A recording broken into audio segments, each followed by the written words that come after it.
los regalos en Navidad. Hay algo muy peculiar en esta época que nos invita a dar un obsequio a nuestros seres amados. Tal vez sí, haya muchas personas que se pelean en esta situación defendiendo que lo mejor es la compañía, el amor y la relación que mantienes con todos. Y estoy de acuerdo, sin embargo, existe algo especial en regalarle a los demás ese obsequio, esa cosa que desean y dar ese momento que uno cree que es de felicidad, de acompañamiento y de unión.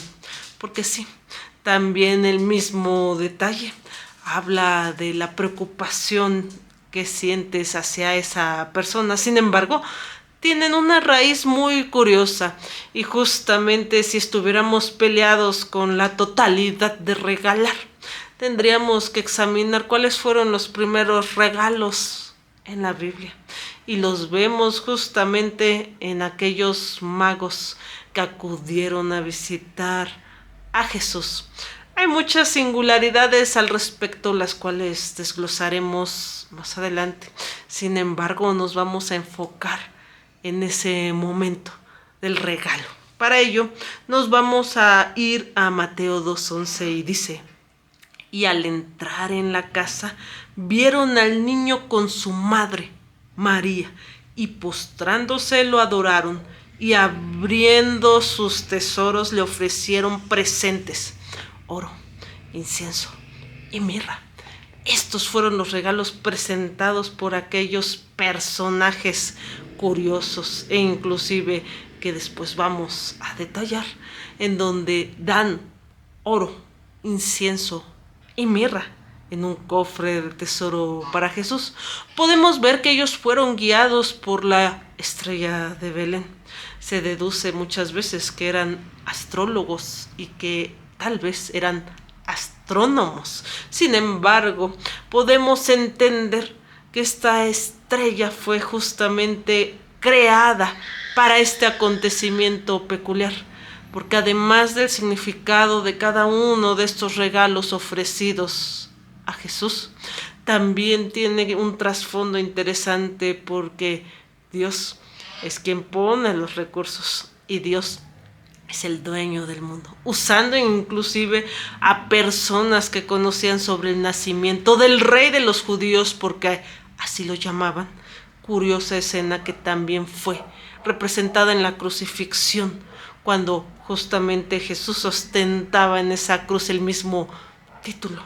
En este momento otorgaron 3 regalos: oro, justamente para un rey; incienso, usado para Dios; y mirra, usado como perfume y también en su sepultura. Todos de muy alto valor. Ahora bien, podemos ver que los magos llegan guiados por la estrella a Jerusalén, donde ahí empiezan a preguntar sobre el nacimiento de este rey de los judíos. Y Herodes se entera, porque ellos llegaron como cualquier persona dando voces sobre dónde se encontraba, ya que habían visto la estrella que los guiaba. Sin embargo, no los guió la ubicación exacta, porque ellos debían de llegar ahí.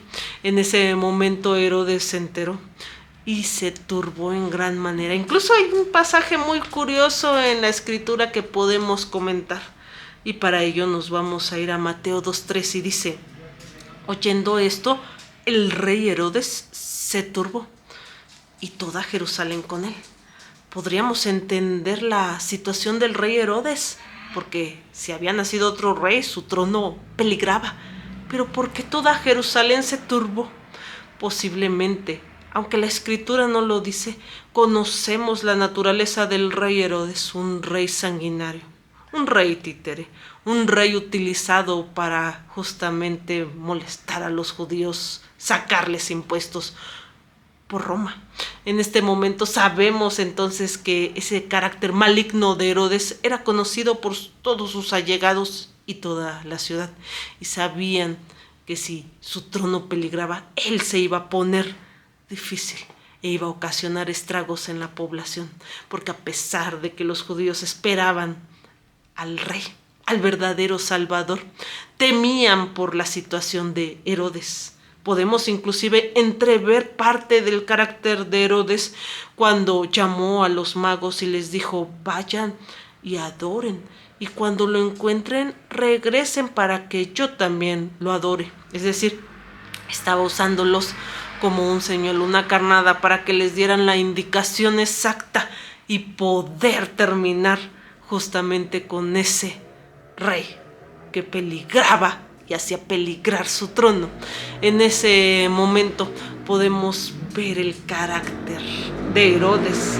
Ahora bien, cuando llegan justamente estos magos, podemos entender que no llegaron al mismo tiempo que aquellos pastores, que aquel ángel anunciando el nacimiento en el pesebre. Posiblemente, inclusive, podemos aseverar que llegaron después de 40 días de nacido Jesús, porque si leemos los relatos de los otros evangelios, podemos notar que María y José presentaron a Jesús a los 40 días para la purificación de María y la presentación de Jesús, y ofrecieron holocausto, un par de tórtolas, ofrenda que daban los pobres, los que no tenían para comprar justamente un borrego, un animal más grande. Y si ellos tenían oro, incienso y mirra de gran calidad en un cofre, posiblemente hubieran comprado. Y entonces podemos dilucidar que los magos llegaron después, cuando todavía ellos se encontraban en Belén pasando toda esa situación. Inclusive, el relato curioso es cuando Herodes trama la matanza. El ángel avisa justamente a José y huyen a Egipto. Y se cumple la escritura: de Egipto llamé a mi hijo. Y en ese momento el ángel les dice que regresen, no a Belén, no a Jerusalén, sino a Galilea, donde ya vivían, para que se cumpliera toda esa profecía, donde obviamente decían que Jesús era nazareno, Galileo. Y en este momento podemos ver la exactitud planteada en toda la Biblia. Ahora bien, vemos inclusive que cuando Jesús es presentado al templo, antes de la llegada de los magos, Simeón y Ana, una profetisa, reconocen al Mesías cuando lo ven. Y también se cumple muchas veces esa parte donde Dios dice que las ovejas lo reconocen, escuchan a su pastor y lo siguen. Y en ese momento podemos entender también la parte cuando nosotros muchas veces nos resistimos la palabra de Dios y luchamos en nuestro ser, porque tal vez necesitamos volvernos parte del rebaño. Y volverse parte del rebaño es aceptar su amor, pero no solamente eso, seguir la voz de su pastor, y las ovejas lo siguen. En ese momento podemos entender que tal vez si tú tienes un nacimiento y tienes a los magos, no te preocupes, déjalos ahí, pero podemos tener por enterado que ellos no se encontraron directamente en ese paso, pero sí otorgaron los regalos para poder sustentar a Jesús, porque sabemos que en Egipto ellos tenían que sobrevivir de alguna forma huyendo, sin conocidos, sin familia, y toda la vida de Dios. Así que sí, Dios pone los recursos, y no en gran manera, sino que imagínense, fueron usados en lo largo de la crianza, de la vida de Jesús, y fue justamente una situación humilde, trabajadora, porque Él no vino como rey siendo rey, vino a servir, vino a dar su vida por ti y por mí, para pagar algo que no podíamos pagar, renunciando a sus privilegios, llegando como un humano, estando sin pecado. El segundo Adán, Dios mismo, pudo hacer algo que nadie de nosotros hoy puede hacer. Y sí, esta época nos invita también a estar con nuestra familia. y que regalar no sea un acto justamente de ver el regalo más costoso, sino que proporcione la alegría en el corazón, no solo de esa persona, sino rememorar lo que Dios pone en nosotros, porque de eso se trata. Nunca se trata de ti, nunca se trata de los demás, de lo que te han enseñado, sino siempre se trata de lo que Dios pone en nuestro corazón. No lo olviden, Dios los ama mucho.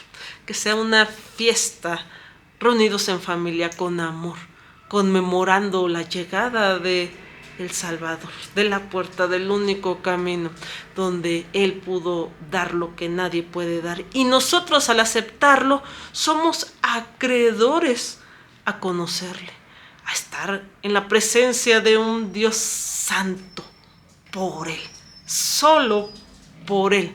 Que esta Navidad sea de gran bendición para todos ustedes y sus familias. No peleen con las tradiciones, con las fechas, con las situaciones. Mejor demuestren lo que ha hecho Jesús en ustedes, en su corazón con los demás. Y en ese momento entonces la gente hasta con su propio ejemplo se acercará, porque notarán que algo tienen diferente, que algo pasa en sus corazones que los demás no tienen. Y cuando descubran a Jesús en ustedes, entenderán lo que es ser la luz de este mundo y nosotros ser lumbreras en ella. Felices fiestas, feliz Navidad. Recuerden que el amor es lo más importante y que sea su primera carta, no la dificultad, no la pelea, no el odio, sino el amor hacia su familia y hacia todos los demás. Siempre hagan lo que ustedes hubieran querido que hicieran con ustedes. Y si se sienten solos en esta Navidad, recuerden que su Dios está con ustedes y jamás los ha abandonado. A veces somos nosotros quienes no queremos oírlo o acercarnos a Él. Así que no están solos. Él está con ustedes en este momento vivido, con sus familias. Recurran a Él. Bendiciones.